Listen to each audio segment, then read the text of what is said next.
Hello, in this video I'm gonna show you how to upgrade commercial buildings in Build a City Community Town.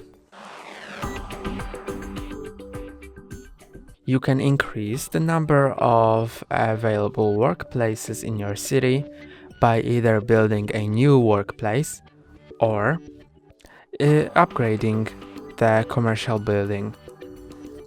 So I can choose, for example, the gas station or a different one. Let's choose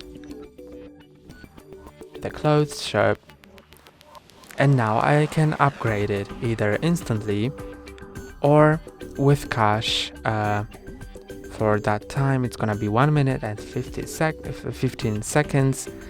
So I'm gonna choose this option, and you can see that it increases my profit and increases the number of employees by 3.